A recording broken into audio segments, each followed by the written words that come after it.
The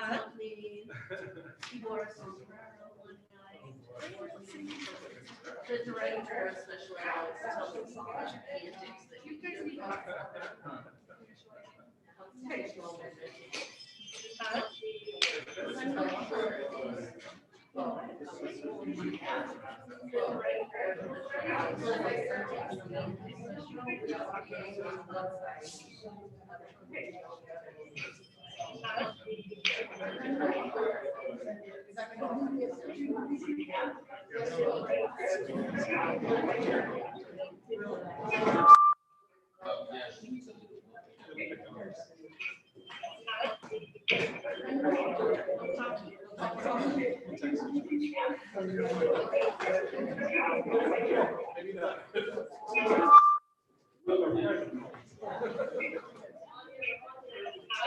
Okay, thank you for being here and welcome to our October 22nd board study session.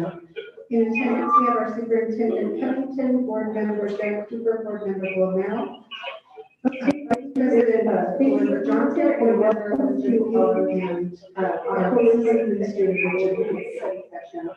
In attendance, we have our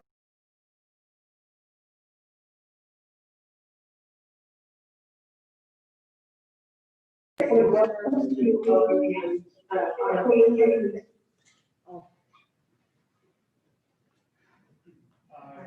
allegiance to the flag of the United States of America and to the republic for which it stands, one nation, under God, indivisible, with liberty and justice for all.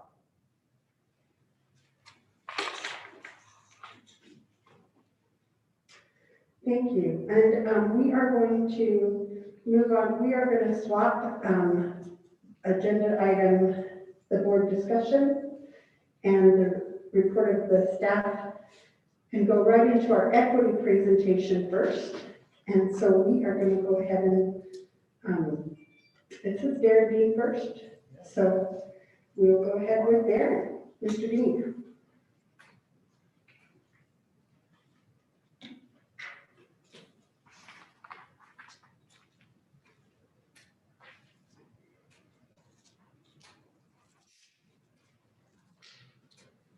I'll leave the mic down lower. I won't move it because we'll have to adjust it in a minute. So we're excited tonight as a part of the study session to continue with our study on equity issues. And so we've invited the Utah Pride Center, and Amanda Darrow from the Utah Pride Center has been kind enough to oblige and come out to present and help educate us tonight. So we're looking forward to hearing from you. So I'm going to turn the mic over to you, and thank you again. Thank you so much. Thank you to the board and the superintendent for having me. I also want to say a huge thank you to Equity Council for inviting me today. As mentioned, my name is Amanda Darrow. I use she, her pronouns. I'm the Director of Youth, Family, and Education at the Utah Pride Center. And I've come today to talk to you about the importance of an LGBTQ plus cultural competency in schools. So when I first started talking to Equity Council, I asked, what's our goal? What are we looking for? And they said, we want to make sure that all educators in Murray School District are trained in LGBTQIA cultural competency. And I said, okay, can you do that? I do that. That's my job. I do it every single day. I train folks throughout the whole state of Utah. So I was like, that's an easy one. Well, let's start and talk about Murray School District. So I want to talk about something I know about Murray School District. 15 years ago, there was a couple at Murray High School who was nominated to be cutest couple. It was two women, two girls. There was a protest at that time, and the two girls were told they couldn't be cutest couple. And that protest had to turn into the students re-voting. The students voted these two in and said, yeah, you are our cutest couple. Faculty came back and said, no, we need to vote for one boy and one girl. And I remember this very, very well. That's where I met my wife.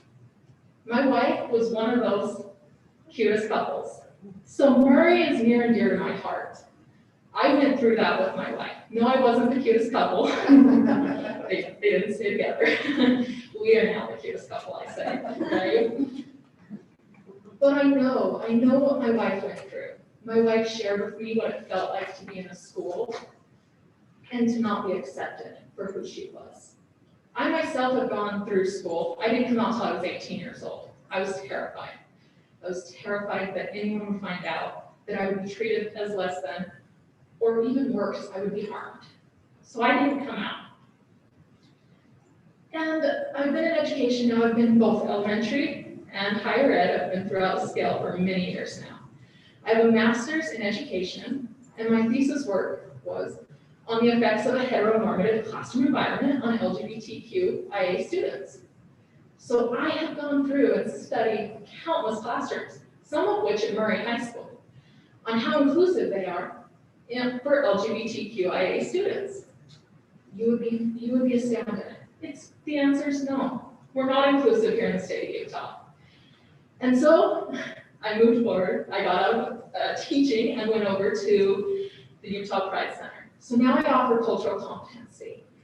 In my cultural competency trainings, I teach educators, I teach staff, I teach all kinds of people. Last week I was teaching the court system.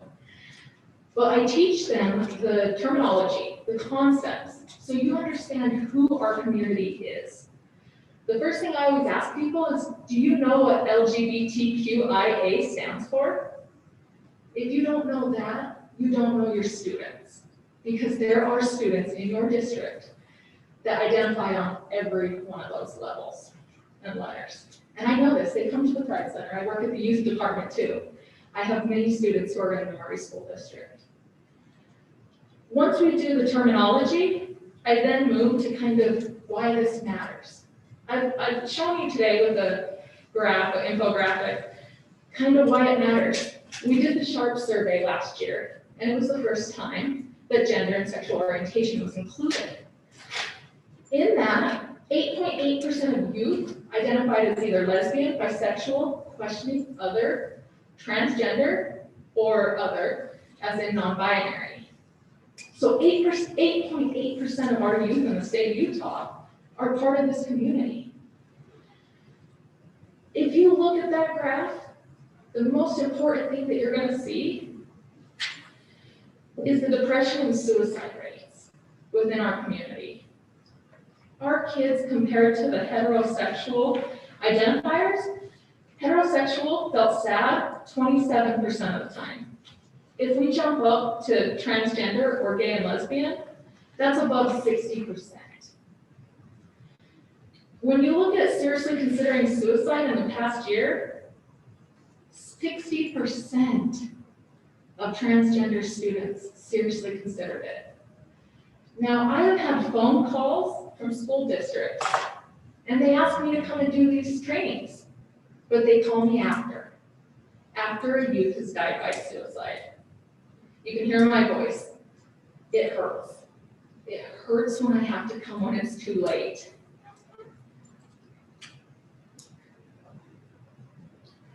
So I'm here to say, let's do it now. Let's do it before it's too late. It's not just suicide prevention. It is academic achievement. Our youth are showing that they're getting lower grade point averages. They're having such lower mental health or higher mental health issues than their counterparts. We have higher levels of anxiety, higher levels of depression, just because our school systems are not including us. If you look at 66.8% of youth say that there was no LGBTQIA topic discussed in their classroom, that number's huge. We've been just taken out. We're not known in the classrooms. We're not allowed in the classrooms, but we are. We are allowed to be in the classrooms, and we are. There's so many of us and so much work that we can do to increase our academics, to ensure that we're saving lives, and to just let our students live their fullest. So that's why I'm here today. I've brought you all little kits. Those are what we call suicide prevention boxes. You can order those at large scale, free of cost, anytime you need them. There's a little card in there. You can go to our website. We will put them anywhere throughout your school if you need them. That's just one piece that we're here for, right? Then it's the cultural competency. As I said, I lead cultural competency at the Utah Pride Center. I do have other speakers, but I lead most of them. And I lead them in schools at absolutely no cost. I will come to every single school, every single classroom if needed, and do cultural competency training, free to the district. We truly believe this is how to save our kids' lives. And it's going to make an impact for generations to come. I don't want to go back 15 years ago.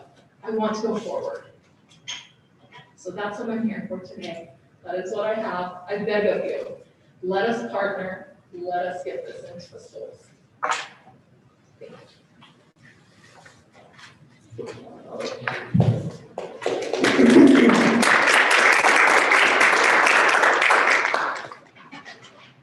Thank you. Thank you, Amanda, for coming. I do have a question on this graph. In the middle section, it talks about this, you don't need to come up. Sorry. When it says, the grade point average, which I'm sure translates into other issues as well, of having supportive staff. What is supportive staff? What's defined as that? Yeah, absolutely. So supportive staff are those who have gone through training, those who have an item within their classroom that's showing support for LGBTQIA students, whether that be a pin on their lapel, whether that be a rainbow flag in their classroom, a safe space sticker, which I included in all the bags so you knew what that looked like. It can be a book that includes LGBTQ community members. So it varies depending on 0 to 5 is not as much, of course, and then 6 to 10 is the next level. So it varies how much visual and physical items are within the classroom. And also the background story of what the teachers have gone through, using pronoun use, using preferred names. If you're talking about family, say you're on the first grade family unit and you're starting to talk about families, it's not just nuclear families. You're talking about, multiple families. So this is existing staff that's just been trained and willing to support our kids in these, in the classroom and stuff like that. Yeah. Okay, that makes sense. Thank you so much. Any other questions? I do. Have you, with regards to, you talked about higher level of suicides or contemplation of suicides, have you been brought into the discussion with Representative Steve Evelson, and his efforts on suicide prevention? Has Utah Pride Center been involved in that arena? Yeah, so I, this last year in 2019, I wrote the first grant for the Utah Pride Center to be part of the suicide prevention for youth. We received that grant in 2019. We are part of the LGBTQIA work group for suicide prevention coalition.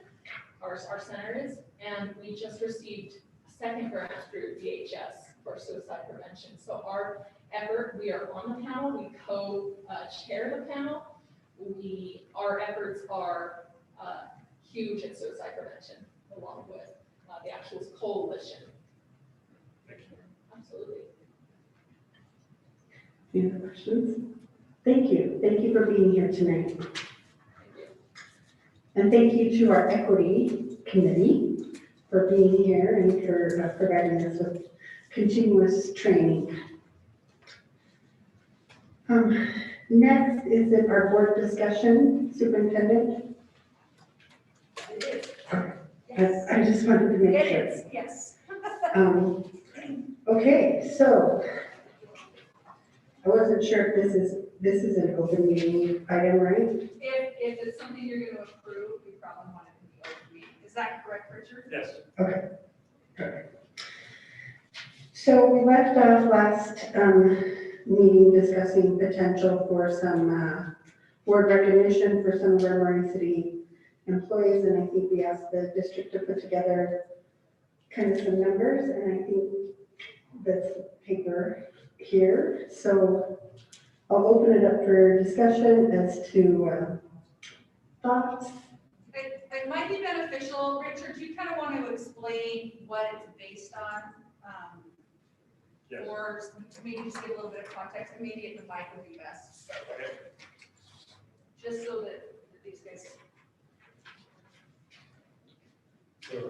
So overall, then, the options would be either just a fixed dollar amount or a percentage of salary. And it appeared that the preferred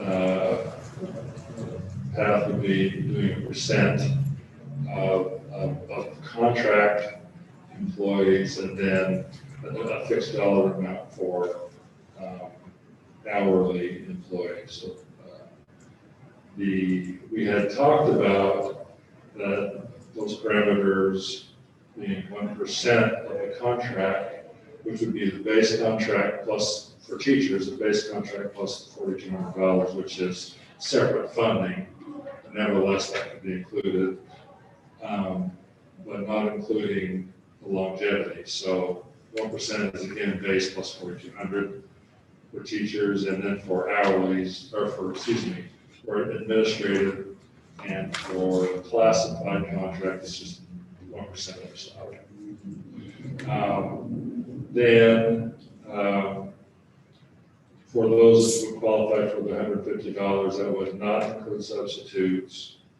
It would be those that work more than 10 hours a week and, or at least 10 hours a week.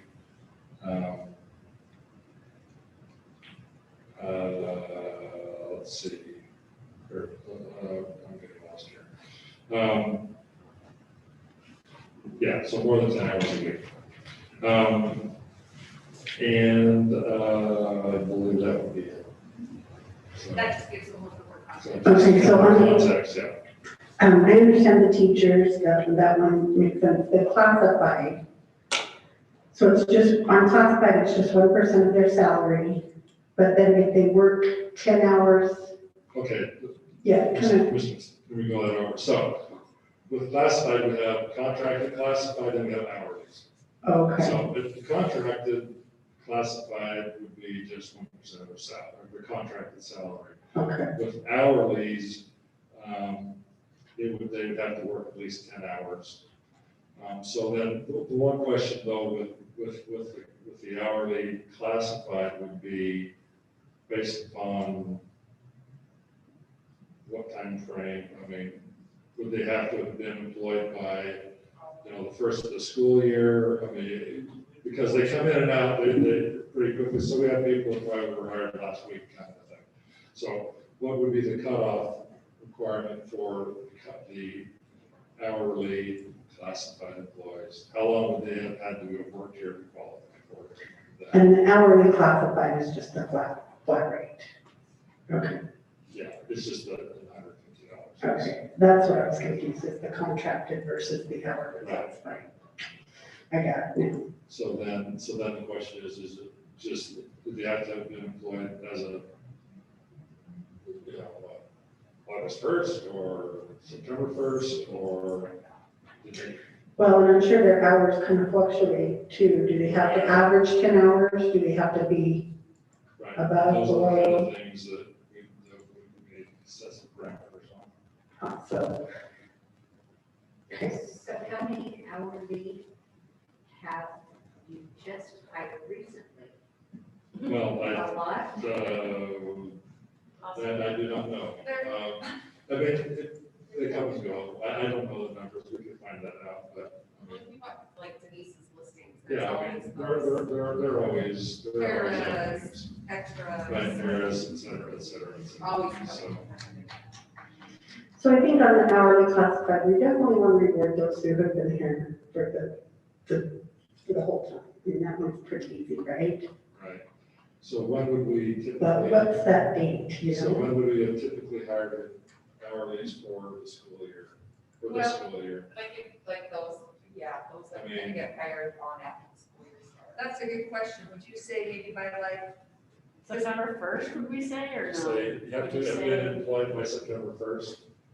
Is that fair? Would that encompass the bulk? I mean, would we miss a bunch that worked September 5th, you know? Well, you're gonna miss some. I mean, we're still hiring positions for the year, Right. the whole time, because it's tough to find people right now. And so I think if you just put a deadline and say, you know, September 1st, school's been going for a couple of weeks. Typically you'd say we should have our staffing in place, but we still had open positions. We're continuing to fill through the whole month of September and October, so. Missy, do we hire, because I know our specials, Yeah, our hourly classified, and they typically don't start till later on. Yeah, that's what I was thinking. Would like September 15th be a better day? Or like October 1. I mean, I feel like specials in that, gosh, that's a hard well, let's see. slot to Some of fill. our It's where parents it's don't filled start by either. either. Yeah, our ESL When do they parents. start? Yeah, so a lot of our specials teachers did start by September 15th, but I think you're hit and miss on a bunch of paras, so Yeah, too. exactly. There's some paras that haven't started, some paras have. Reading paras, you're hit and miss on a bunch of paras. They have October 1st. So maybe we can leave that date up to you guys to look at. Well, or do we need to, but what I'm saying is look at it and say, the bulk of our people are hired by September 1st. If so, then that would make sense to go that date.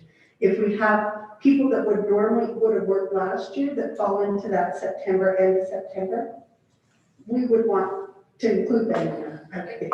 That's a board decision. Yeah. I don't think we can push that. I think, yes, and I think maybe October 1st. Yeah, we go up. Then we will have had, I think the bulk of our paras that come back will have started our reading Yeah. paras, our ESL paras. Well, and like that catch people that maybe haven't started but have been hired by October 1st, you know, if they were interviewed and hired, but. Well, you have to started go in off the September. start date. Yeah, like, Start date of October 1st. I mean, unfortunately, regardless of the, Right. you're misty, but now you're, as of October 1st, you know, if it's a new employee, brand new starting October 1st, and they're getting benefit for 6 weeks of work versus, you know, I don't know, it's tricky. so just to clarify what, not that we're trying to do what other districts do, but I have a contractor working at my house right now. He's under the understanding his wife's getting a 1% raise for the rest of the school year in grant. Are they doing it one time? And so what we're discussing is a 1% one-time bonus. Not attached to a salary. I mean, it's based on salary, but not forever and attached. ever. It's just a on- one-time bonus.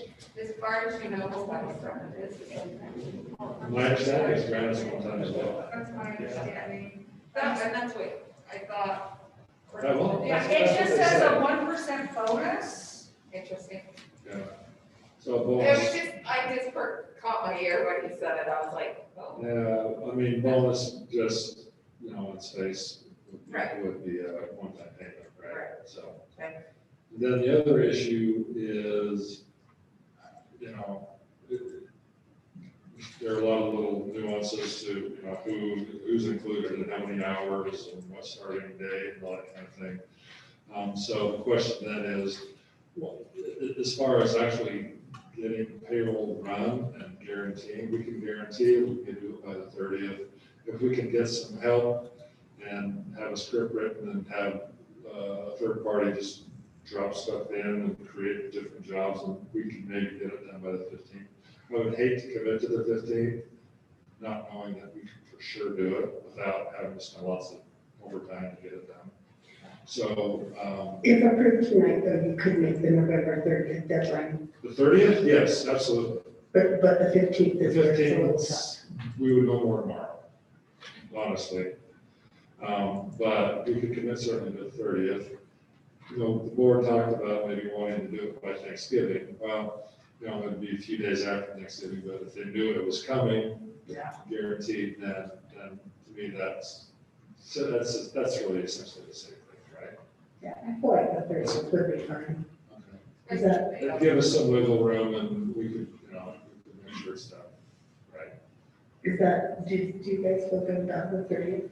Well, I wonder if someone, let's say, mid-October comes on, or at the 1st of November, but could you just say there's a percentage for how many hours they've worked? So that at least they might even just get 30 or 40 hours or something. But I think it would be difficult to say, okay, this whole bunch is getting money, you guys have been here a while, you get nothing. And that doesn't, Well, I think at some point you just have to kind of make a cutoff. Yeah, I mean, the intention is to recognize the employees and their efforts and, you know, all of the, the difficulties they've experienced through the school year. And, you know, even going back to last year, I mean, if they've been employed for 10 days, that's, you know, it's kind of rewarding for something they haven't really, you know, been involved with. And I think So, by October 1st, we're getting the vast majority of Yeah. employees that. Yeah, and I think that, September was probably, first of all, August and September were the hardest months. So as long as we make sure we encompass those employees that were here during that time, I think that, I'm not saying that those that are coming on now aren't helping out, it's just No, we're not saying that. September, August and September was rough for you guys. And the contract employees. Yeah, Okay. all right, we do. Is there any other discussion, questions? Concerns? Okay, so I guess we're gonna vote on the 1% for our contract employees, 150 for our classified hourly, for November 30th pay date, and, to be employed by October 1st, for those who are employed as of October 1st. Have a higher date prior to October 1st. Correct? Does that give everything, Rich? Okay, so I will take a motion to approve the one-time bonus for employees. I move that we approve the one-time bonus for employees as out. Okay, in a second. And any discussion? And all in favor? Okay. Okay, get to work, Rich. Yeah, thanks for, that's more work for you guys. Yeah, that is more work for your team, so thank you. Superintendent.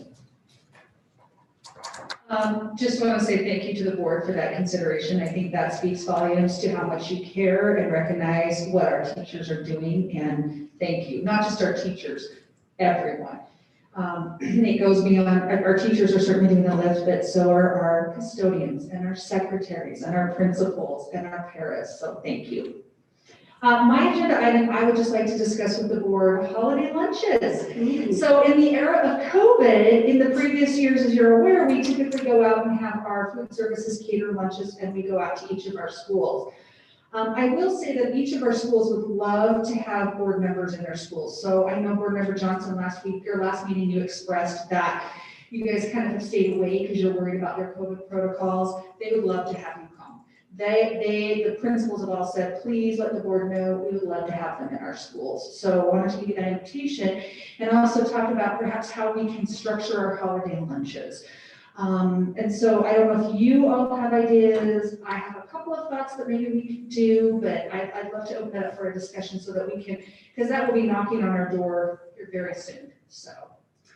Well, I know that food service is doing box lunches for kids now.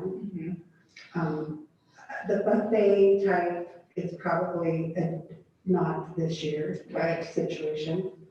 Can we do some kind of box lunch, Aren't they eating in their house?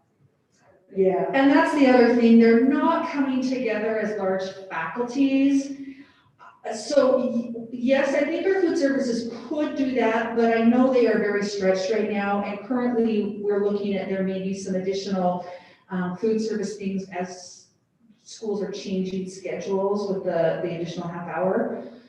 I wondered, perhaps, I know that Texas Roadhouse is a very good partner of education, and will do a box lunch for faculty members, for all school members, at a very reasonable cost. And so, not that I don't want to have our cafeteria staff do it, but I almost think in this year, when they've been working so hard as well, it might be nice for them to have something that they don't have to prepare. So, I mean, I'm happy to reach out to the Texas Roadhouse here in Taylorsville, but I thought perhaps that might be something, and then maybe, I don't know if we want to be there in a socially distanced way, and faculty members can just come and pick it up and eat it, or if you prefer not to be there. That sounds like a great idea, like.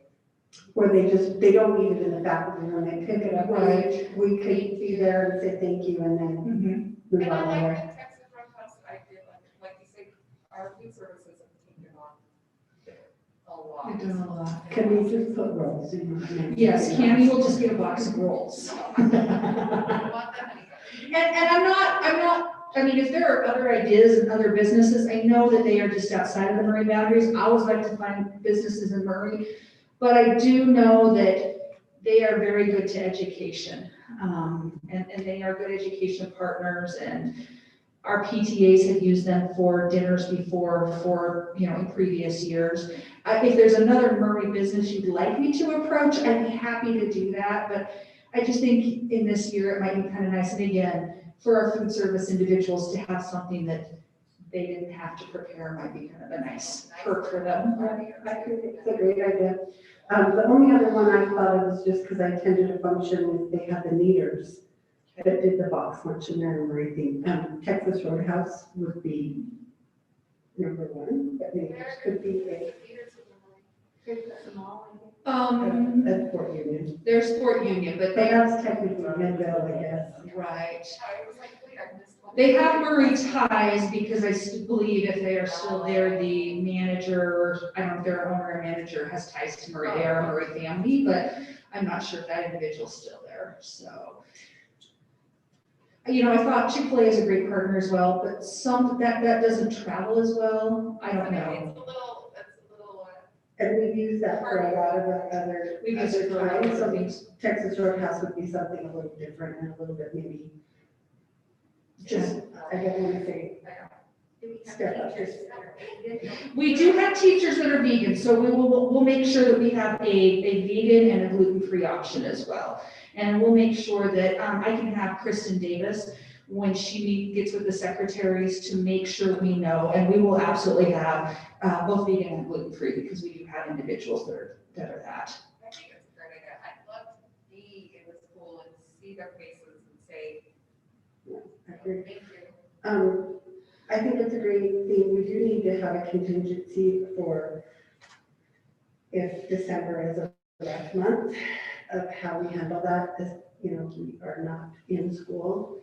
I guess if we're not in school, our teachers are still in school, or still in the building. That's a good question. I mean, depending on where we are with the health situation, I think ideally, if for some reason it is necessitated that our students are learning remotely for one reason or the other.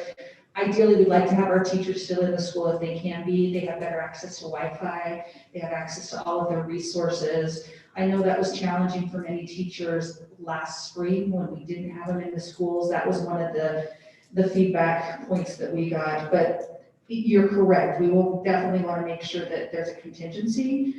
Maybe it has to be if the teachers are out of the school, and it wouldn't work for all of them because I know some of them travel that we figure out. It is not Yeah. ideal. Right. but Well, we will have to be flexible because we just don't know. We know that every day there is new information that necessitates it. But with the permission of the board, I can go ahead and start working on that. Myself and Kristen will work on that and get some information to you. We'll try to schedule them those first couple weeks in December. Again, we may have to have a couple at the end of November, just depending on where winter break falls. So we can get that. We'll work on that and get all of that arranged in the next week or so. Sounds good, and then do like we did last year, try to schedule at least 2 board members to be there to each one, so. Great. Okay, thank you. And I actually do not have a need for a closed session, Wow. unless you would like to, but I don't have anything at this time, Can you but just spend 1 minute? I asked Rich if he would talk to us about the amendment that has to do with school funding. And maybe we could talk about that for a minute, not a closed session just right now, just what that means to Murray. Amendment G. I don't know if we can because it's not on the agenda. So maybe Well, we'll it's just. not an action item. Okay, then we can. If it's not an action item, if you feel okay with that, then if I you just want to. heard education opinions on both sides, for and against, and I was like, whoa. Yeah, we had, Do we Richard want to did, do that as a formal presentation or just after the board meeting and whoever wants to stay stays? Yeah, we can do that. okay. Yeah, Richard did a great job of educating our principals a couple weeks ago, so he gave a very, again, factual presentation about here's what Amendment G, here's what it will do. So, That can be do it formally after that. All right, I think that then, there's nothing else on the agenda. Shortest board meeting, not shortest board meeting ever, but short board meeting. So pretty short. Thank you all for being here and we are adjourned.